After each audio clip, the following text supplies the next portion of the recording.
And I quote, doing the research, I realized what a political act it would be to see Cleopatra portrayed by a black actress.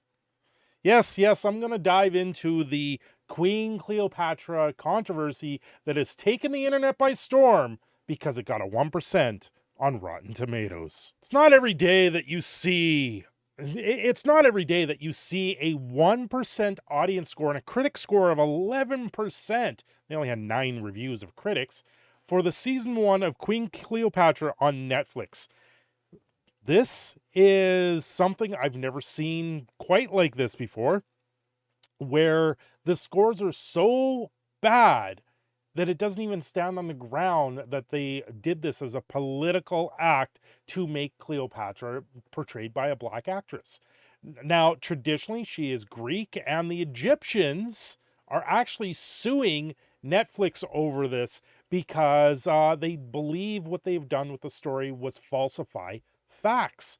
And it's well known, it's well documented that Cleopatra would have been fair skin at this point. Egyptian lawyer Mohammed Al Sami has filed a case in public prosecution to shut down Netflix platform in Egypt following the trailer of the release of Queen Cleopatra, a new documentary. A documentary. They're doing a documentary depicting the historical figure as a black woman. They're doing a documentary and they depict it as someone that wasn't historically accurate in the documentary. The Egyptian lawyer has demanded that the serious legal action be taken against those responsible for making the documentary. He blamed Netflix management team for participation in this crime.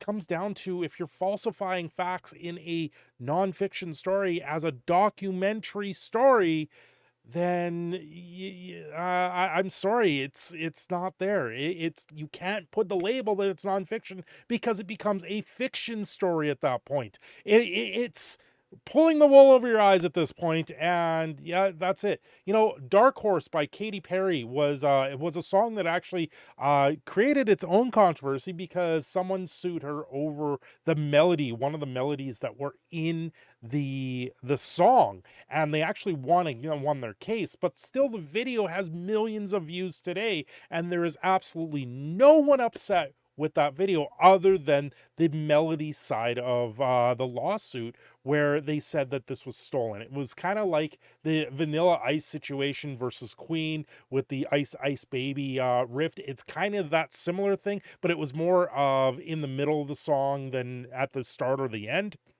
The complaint submitted against Netflix stated most of what Netflix platform displays is not conform to Islamic or societal views and principles, especially Egyptian ones. It added that the movie trailer, which attracted millions of viewers across the globe, contradicts Egyptian history.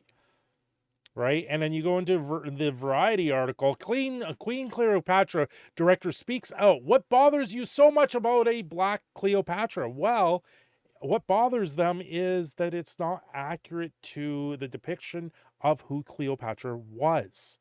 That's the thing. You're rewriting history for your own narrative, political reasons. And when you're rewriting for political reasons, it's no longer a stand-up virtue for this situation. It is, you're doing this just to do it, to put your stamp on it and say, listen, this is the way it's going to be. No, no, no. It's well documented. Scholars, historians have documented it. There's statues, there's depictions, Katy Perry. There's so many different versions of Cleopatra stories out there. When you sit there and turn around and make it depicting of something that it's not, that's when people get up in arms. We've seen this with a lot of historical figures for, like, what is it, Henry the 13th or something like that. There's a few other stories where Netflix has to shoe in the diversity side of things, that DEI once again coming forward, where it has to be in everything and not depicting of the historical accuracy of the depictions. That's the problem in this situation here.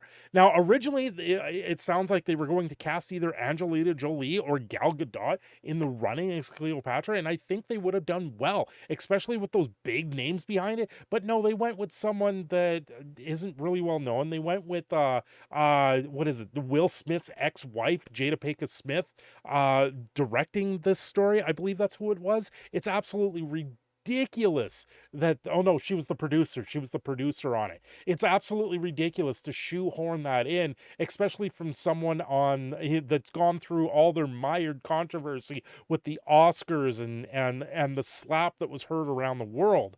Now it's a slap to the Egyptian people to rewrite the history of Cleopatra and to say, hey, listen, she was black when it's well documented that she wasn't. This is another one of those situations where you're like, really, where do you want to go with this? Just tell the stories, tell the historic accuracy of the stories. Everyone's going to be happy. No one's going to bat an eye, and people will flock to see these things and make money. But no, Netflix has to sit there and shoehorn it in, get a 1% rating on Rotten Tomatoes, and then you get videos like mine where it's like, what have you done? What have you done? Have you really put this forward? Have you really thought this forward? Let's read some of these comments. Okay, so we have a 1-star. Let's read the 4-star. Not nearly as bad as a lot of people made it out to be. I like the balance of historical commentary and acted dramatizations that brought the history to life. Portraying Cleopatra as a woman of mixed heritage may have been speculative on filmmakers' part, but given the gaps they point out in the genealogical record, I don't think it's unjustified. Okay, my genealogy, just throwing it out there. My genealogy: French, Indigenous, Black, and Chinese. Do I look it? That's part of it, right? And so there is that whole tree, but it was depicted. They have statues, they have paintings, they have ways that were done that depicted Cleopatra as fairer skin, Greek history skin. So it's kind of one of these situations. I'm not entirely sure. I'm not a historical accuracy, but when the Egyptian attorneys and the government stepping up and saying this is absolutely false and the facts that you were portraying here are false, then you've got to sit there and go, okay, there's something more here. There's something wrong with this, and Netflix needs to probably take down this show because it's inaccurate, especially as a documentary, if that's what they were going for. If that's what it was. So this is called season 1. I'm not entirely sure if it's a documentary, but honestly, it's the portrayal. It's supposed to be the nonfiction portrayal of Cleopatra. So it's more documentary of that sense. And you know what? If they wanted to do this, why wouldn't they just write their own story instead of taking from history and making it something that it's not? This is once again where someone's taking an idea that's already been written and rewriting it for their own political sense and needs. And that makes things, it's where they need to stop, and they don't stand on their own merit. And you can see right here that it's got a 1% on Rotten Tomatoes by the critics and by the audience score. And that is why these things continue to fail. Anyway, I'm your proud Canadian Phoenix. Don't forget to like and subscribe. I will see you again very soon.